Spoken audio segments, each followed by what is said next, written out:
ആദ്യഘട്ട പട്ടിക പ്രസിദ്ധീകരിക്കാനിരിക്കെ പാലക്കാട്ടെ ഒട്ടേറെ വോട്ടേഴ്സ് SIR നിന്ന് പുറത്താകും. കഴിഞ്ഞ ദിവസം പ്രസിദ്ധീകരിച്ച AST പട്ടികയിൽ നിന്നാണ് ഇക്കാര്യം വ്യക്തമായത്.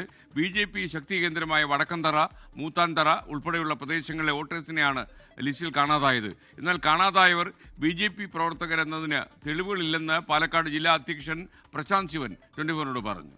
വോട്ടർ പട്ടികയിൽ അനധികൃതമായിട്ട് വോട്ട് ചേർക്കാനായിട്ട് സാധിക്കില്ല. വോട്ടർ പട്ടികയിൽ വോട്ട് ചേർക്കണമെന്നുണ്ടെങ്കിൽ അതിന് കൃത്യമായ പ്രൊസീജിയറുകളുണ്ട്. വലിയ രീതിയിൽ ഇവിടെ ഈ ഭാഗത്ത് അത്തരത്തിൽ ആളുകൾ അങ്ങനെ അജ്ഞാതർ എന്നുള്ള രീതിയിൽ വന്നിട്ടില്ല. ഇത്തരത്തിൽ BJP അനധികൃതമായിട്ട് ഒരാളെയും വോട്ടർ പട്ടികയ്ക്കകത്ത് ഈ പ്രദേശത്ത് നിന്ന് ഉൾപ്പെടുത്തിയിട്ടില്ല. അജ്ഞാതരെല്ലാം BJP-ക്കാരാണെന്നുണ്ടെങ്കിൽ അതെങ്ങനെയാണ് കണ്ടുപിടിക്കാനായിട്ട് ഈ ആരോപണം പറഞ്ഞ ആളുകൾക്ക് സാധിച്ചത്? അത് ആരാണെന്ന് തിരിച്ചറിയാൻ പറ്റാത്തതുകൊണ്ട് അത് അൺനോണായി കിടക്കുന്നത്. അത് BJP ആണ് എന്ന് ഇത്ര ബോധ്യത്തോടുകൂടി പറയുന്ന ആളുകൾ അവർ എങ്ങനെയാണ് BJP ആയത്, അല്ലെങ്കിൽ BJP-ക്കാർ എങ്ങനെയാണെന്ന് പറയാൻ കൂടെ വ്യക്തമാക്കണം. അതിനങ്ങനെ എന്തെങ്കിലും തെളിവുകൾ ഉണ്ടെങ്കിൽ ഇവർ BJP-യുടെ ആളുകൾ 2 ബൂത്തിൽ വോട്ട് ചെയ്തു എന്നുള്ളതോ അല്ലെങ്കിൽ ഇത്തരത്തിൽ അൺനോണായിട്ട് BJP-യുടെ ആളുകൾ വേറെ എന്തെങ്കിലും കാര്യങ്ങൾ ചെയ്തിട്ടുണ്ടെങ്കിലോ അത് തെളിയിക്കാനായിട്ട് സാധിക്കണം. പാലക്കാട് ഐഷത്ത് ഉൽ ഷംന നമുക്കൊപ്പം ചേരുകയാണ്. ഷംന, വിശദാംശങ്ങൾ. Good evening. കഴിഞ്ഞ ദിവസമാണ് ഈ വിവരങ്ങൾ പുറത്തു വരുന്നത്. ആദ്യഘട്ടത്തിൽ തന്നെ ഈ കേരളത്തിന്റെ വിവിധ ഭാഗങ്ങളിൽ നിന്ന് ഇത്തരത്തിലുള്ള പട്ടിക പുറത്തു വരുന്ന ഘട്ടത്തിലൊക്കെ ഈ ഒഴിവാക്കപ്പെട്ടവർ, അതായത് SIR നിന്ന് ഒഴിവാക്കപ്പെട്ടവർ, ഒന്നില്ലെങ്കിൽ മരിച്ചവർ, അല്ലെങ്കിൽ മറ്റിടങ്ങളിലേക്ക് സ്ഥലം മാറിപ്പോയവർ, അങ്ങനെയൊക്കെയായിരുന്നു ഉണ്ടായിരുന്നത്. പക്ഷെ പാലക്കാട് ജില്ലയിലേക്ക് വരുമ്പോൾ, പാലക്കാട് മണ്ഡലത്തിലേക്ക് വരുമ്പോൾ സ്ഥിതി അങ്ങനെയല്ല. നിരവധി ആളുകൾ ഈ തിരിച്ചറിയാൻ പോലും കഴിയാത്ത, അതായത് BLO-മാർക്ക് കണ്ടെത്താൻ പോലും കഴിയാത്ത അവരാണ് ഈ ഇത്തരത്തിൽ ഒഴിവാക്കപ്പെട്ടിട്ടുള്ളത് എന്നതാണ് സാഹചര്യം. അതുകൊണ്ട് തന്നെ അൺനോൺ എന്നാണ് ഇതിൽ രേഖപ്പെടുത്തിയിട്ടുള്ളത്. ഇവരെ മരിച്ചവരാണെന്നോ അല്ലെങ്കിൽ സ്ഥലം മാറി പോയവരാണെന്നോ ഒന്നുമല്ല. അതിനപ്പുറത്തേക്ക് ഇവരെ കണ്ടെത്താൻ പോലും കഴിഞ്ഞിട്ടില്ല, ആരാണെന്ന് അറിയില്ല എന്ന് തന്നെ രേഖപ്പെടുത്തിയിട്ടുണ്ട്.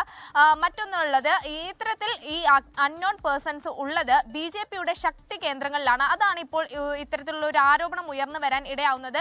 ഈ വടക്കന്തറ, മൂത്താന്തറ എന്ന പ്രദേശങ്ങളൊക്കെ കാലങ്ങളായി BJP-ക്ക് വളരെ സ്വാധീനമുള്ള, BJP-യുടെ ശക്തി കേന്ദ്രങ്ങൾ എന്ന് തന്നെ അറിയപ്പെടുന്ന പ്രദേശങ്ങളാണ്.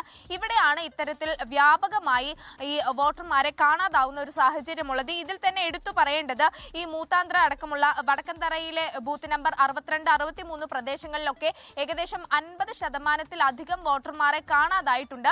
പക്ഷേ നിലവിൽ തങ്ങളുടെ ശക്തി കേന്ദ്രത്തിൽ അത്തരത്തിൽ വലിയ രീതിയിൽ വോട്ടർമാർ ഈ ലിസ്റ്റിൽ നിന്നും പുറത്താക്കപ്പെടുമ്പോഴും അതിനെതിരെ BJP ഒരു ആരോപണവും ഉന്നയിച്ചിരുന്നില്ല. ഈ ഘട്ടത്തിൽ കൂടിയാണ് മറ്റു പാർട്ടികൾ, അതായത് കോൺഗ്രസ് അടക്കമുള്ള പാർട്ടികളൊക്കെ രംഗത്ത് വന്നത്.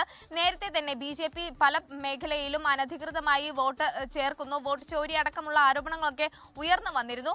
ഇതിപ്പോൾ ഈ SIR-ന്റെ ആദ്യഘട്ട ലിസ്റ്റ് വരുമ്പോൾ, അല്ലെങ്കിൽ അത്തരത്തിലുള്ള വിവരങ്ങൾ പുറത്തു വരുമ്പോൾ ഈ BJP ശക്തി കേന്ദ്രങ്ങളിൽ മാത്രമാണ് ഇത്തരത്തിൽ വലിയ രീതിയിൽ ഈ വോട്ടർ പട്ടികയിൽ അല്ലെങ്കിൽ SIR-ൽ നിന്നും വോട്ടർമാരെ കാണാതാകുന്നത്. ഇത് BJP അനധികൃതമായി ചേർത്ത വോട്ടുകളാണ്, അല്ലെങ്കിൽ ചില കള്ളത്തരങ്ങൾ ഇതിൽ ചെയ്തത് കൊണ്ടാണ് ഇവരെ മാത്രം കണ്ടെത്താൻ, അല്ലെങ്കിൽ പാലക്കാട് ജില്ലയിലെ മറ്റേത് മേഖലയിലും ഇല്ലാത്ത തരത്തിൽ BJP-യുടെ ശക്തി കേന്ദ്രങ്ങളിൽ മാത്രം ഇത്തരത്തിൽ വോട്ട് നഷ്ടപ്പെടുന്നത്, വോട്ടർമാരെ നഷ്ടപ്പെട്ടത് അതുകൊണ്ട് ആണ് എന്നാണോ ആരോപണം? എന്നാൽ ഇതിന് മറുപടി പറയുകയാണ് BJP. അതായത് ഈ പ്രവർത്തകർ, കണ്ടെത്താൻ കഴിയാത്ത വോട്ടർമാർ BJP ആണെന്ന് തെളിയിക്കാൻ എന്ത് രേഖയാണ് ഉള്ളത്? ഇവർ BJP പ്രവർത്തകരാണെന്ന് പറയുന്നവർ അതിന് തെളിവ് കൊണ്ടുവരട്ടെ എന്നാണ് BJP ജില്ലാ അധ്യക്ഷൻ ഉൾപ്പെടെ ചൂണ്ടിക്കാട്ടുന്നത്.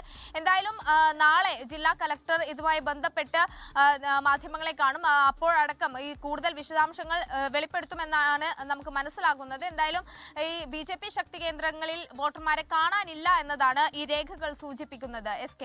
ലോകത്തെവിടെയായാലും ഏത് സമയത്തും 24 വാർത്തകളും ഓഗ്മെന്റഡ് റിയാലിറ്റി പാക്കേജുകളും എക്സ്പ്ലെയിനറുകളും വിശദമായി കാണാൻ ഞങ്ങളുടെ YouTube ചാനൽ നിങ്ങൾക്ക് സബ്സ്ക്രൈബ് ചെയ്യാം.